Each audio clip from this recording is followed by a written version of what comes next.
Nobody said a word. That was the part nobody talked about afterward. Not the insult, not the moment it escalated, not even the 4 black vehicles that rolled into the parking lot of the Northgate Suites like a quiet storm.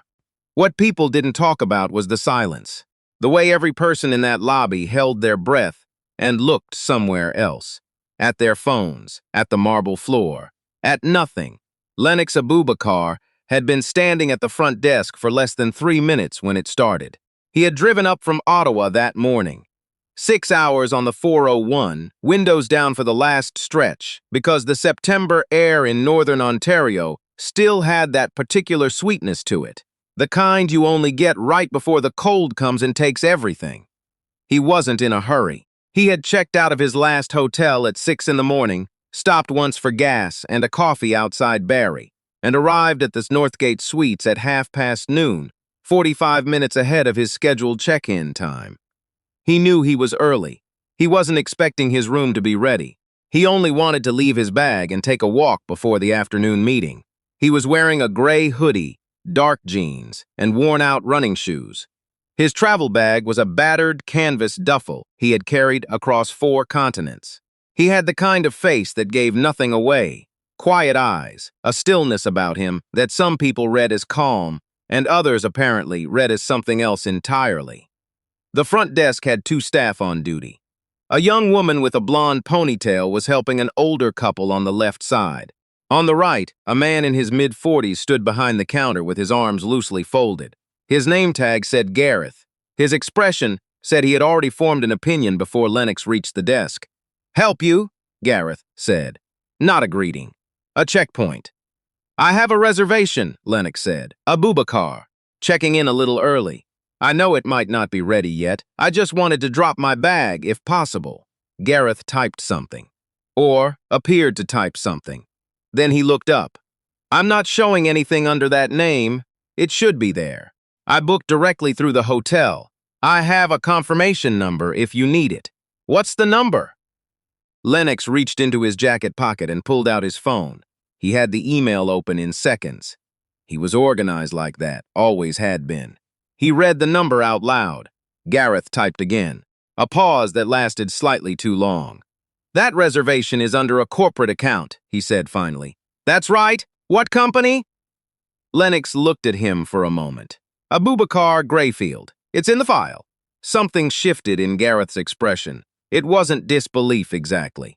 It was something more condescending than that. The slow blink of a man deciding how much of his time a situation deserves. "Sir, this is a corporate rate reserved for executives of the parent company. I'm going to need to verify that before I can proceed." "Verify what exactly?" "That you're authorized to use this rate." The lobby was not loud. There were maybe 10 people in it. A family with luggage near the elevator bank, a businessman reading something on a tablet by the window, a woman at the concierge desk flipping through a brochure. All of them, in their own way, went very still. Lennox kept his voice even.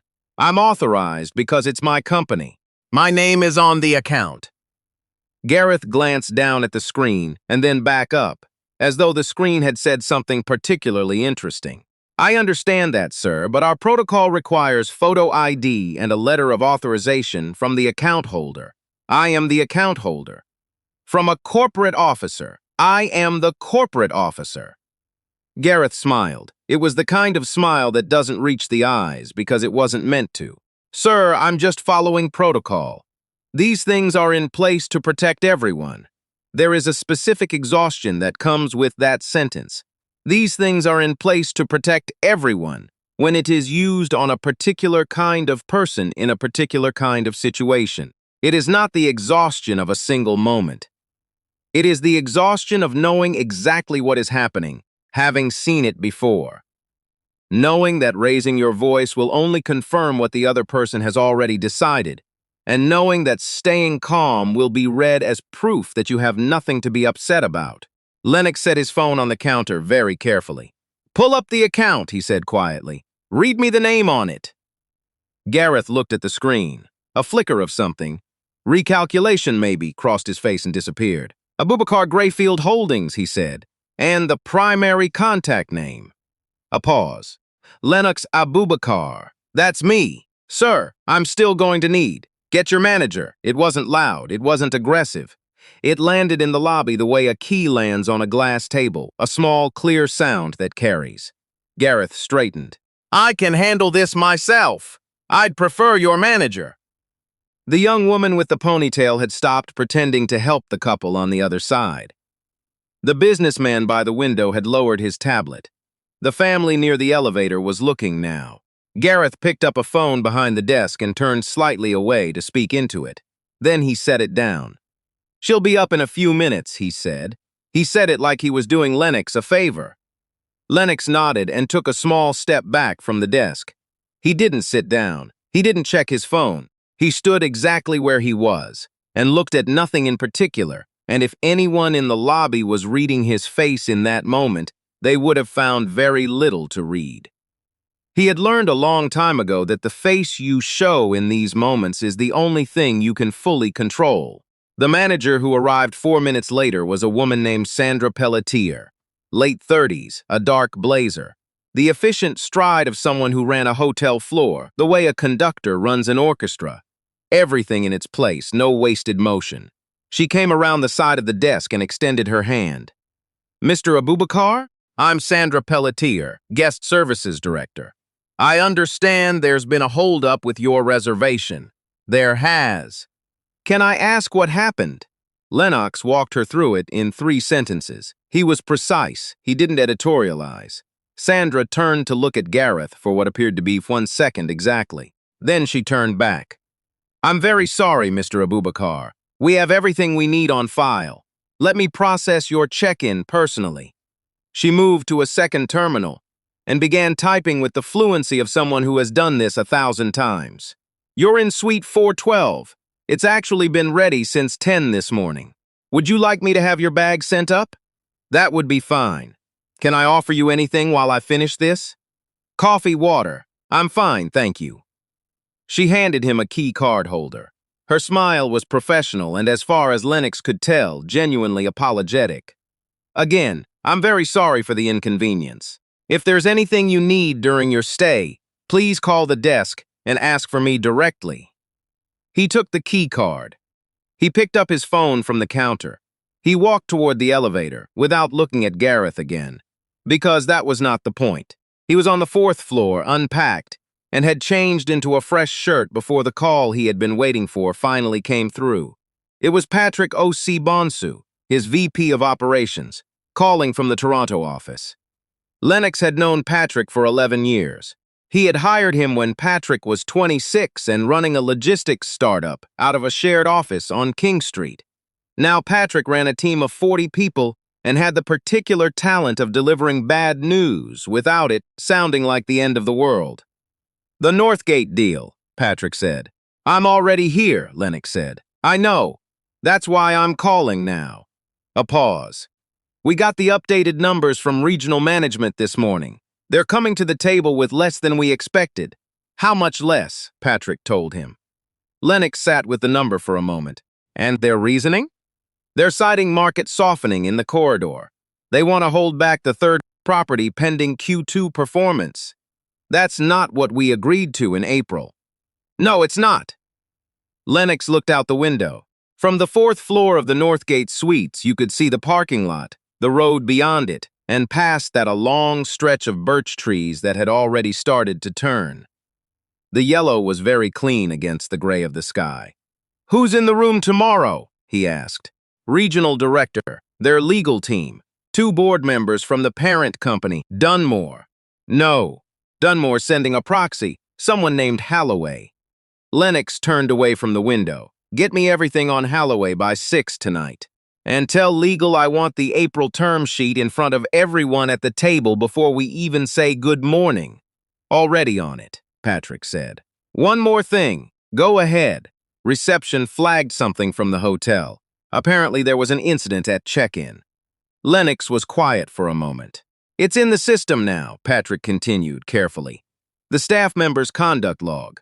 Sandra Pelletier filed it herself. I didn't ask her to do that. I know you didn't. She did it anyway. Lennox set the phone down on the desk and stood in the middle of his hotel room for a moment, not doing anything in particular. Sometimes things resolve themselves. Not often, but sometimes. He went down to the restaurant at 7. The Northgate Suites had a dining room that tried harder than its surroundings required. White tablecloths, a short wine list, a menu that leaned heavily on local ingredients, because that was what hotel restaurants did in 2024 when they wanted to seem intentional. It was quiet. A handful of other guests, a couple celebrating something by the window, a man in a suit eating alone with a document folder open beside his plate. Lennox ordered the lake trout and a glass of water. He was reading something on his tablet when Gareth appeared beside the table. This was not expected. Gareth was no longer in his hotel uniform. He was in street clothes, a quarter-zip pullover, dark slacks, which meant his shift had ended. He was holding his coat in one hand, and he was standing in the way people stand when they have decided to do something they are not entirely certain about. "Mr. Abubakar," he said. Lennox looked up. "I want to apologize," he said it plainly, which was the right way to say it. No preamble. "What I did at the desk this afternoon was not protocol. I applied a standard that I wouldn't have applied to every guest, and that was wrong." Lennox held the man's gaze. He didn't fill the silence. "I've been in that position 14 years, Gareth continued. "That's not an excuse. I want you to know I'm aware of what I did." There is a version of this story where Lennox stands up and puts the man in his place. There's another version where he says something gracious and forgettable, and everyone goes home feeling fine. The truth is that Lennox Abubakar did neither of those things. He set his tablet face down on the table. "Do you know what this week is?" he asked. Gareth shook his head slightly.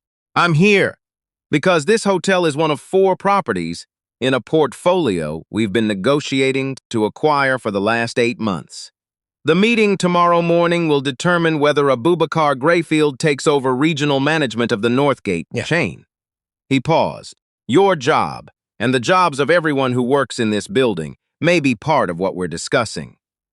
Gareth's face changed in the way faces change when a conversation suddenly weighs something different than it did 10 seconds ago.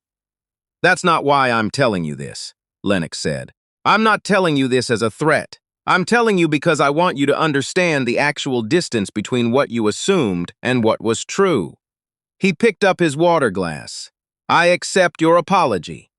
Gareth nodded. It was a small nod, the kind that carries more in it than a speech would. He left. Lennox finished his lake trout. The meeting the following morning began at 9 o'clock in the Northgate's 3rd-floor conference room. The room had a long table, 8 chairs, and a view of the same birch trees Lennox had seen from his window. By the time Sandra Pelletier had organized the coffee service and the regional directors team had settled in, there were 11 people in the room, and Lennox Abubakar was the only one there without a briefcase. He didn't need one. Patrick was on a tablet. Their legal team had everything printed and tabbed. The proxy Holloway turned out to be a woman in her early 50s named Claire Holloway, sharp-eyed and unhurried, who shook Lennox's hand at the door and said simply, "I've read your Q4 projections. I have questions." Which was, as far as Lennox was concerned, the best possible way to begin. The regional director, a man named Peter Bryce, who had the look of someone who had been in charge of things for long enough to find it mildly irritating when others arrived prepared, spent the first 20 minutes trying to reframe the April terms as a preliminary conversation rather than a binding document. Patrick slid the signed term sheet across the table before Bryce finished the sentence. The room went quiet in the specific way. Rooms go quiet when the architecture of a negotiation shifts. By 11:15, Abubakar Grayfield had the 3rd property. By noon, they had the 4th. Lennox was in the parking lot at 12:30, his bag in the trunk of his car, when Sandra Pelletier came out the side entrance in a hurry. "Mr. Abubakar," he turned. She was carrying a small envelope, a hotel envelope, the kind they put gift cards in. She held it out. "From the management team," she said, "and personally from me. I want you to know that what happened yesterday at the front desk, the report has been filed with HR. It won't be the end of the conversation." He took the envelope. What's in here? A refund for last night's stay, and a handwritten note from me that probably says more than it should. She smiled, just slightly. I find those are usually the ones worth writing. Lennox looked at the envelope for a moment. Then he put it in his jacket pocket. You filed that report before you knew who I was, he said. It wasn't a question. Yes, that's the part that matters, he said. He opened his car door. Thank you, Ms.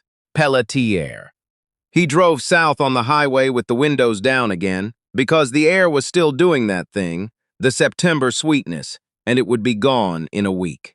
On the passenger seat, his phone lit up with a message from Patrick. Both properties confirmed. Celebration dinner Friday? He read it at a red light outside Barry and typed back, Friday's good. Pick somewhere with decent fish. The birch trees blurred past in the rearview mirror, yellow and white, and then gone. Here is what Gareth got wrong, and what people in his position get wrong again and again. He assumed the measure of a man was what he could see in 30 seconds. The hoodie, the worn-out shoes, the single bag. He looked at Lennox Abubakar standing at his desk and made a calculation, and the calculation was wrong, and the consequences of it were real. Not just for Lennox, who had navigated worse and would again, but for Gareth himself, who spent 14 years in a job only to discover in an afternoon that he had been carrying a bias he had never examined. The thing is, Lennox didn't need those 4 buildings to deserve to be treated with basic decency. He needed them the same way anyone needs anything. Not at all. A man standing at a hotel desk with a valid reservation and a confirmation number has already cleared the bar. The bar is not high. It was never meant to be. But here is the question worth sitting with, after the resolution and the apology and the signed documents and the drive home with the windows down. What happens to the man who doesn't own the company, who has no VP on speed dial, no term sheet to slide across the table, no Claire Holloway asking sharp questions in a conference room? What happens to him when he's standing at the same desk, with the same confirmation number, and the same quiet insistence that he belongs where he is? That man exists. He was at a desk somewhere today. And nobody came out of the side entrance with an envelope. That's the story that doesn't end.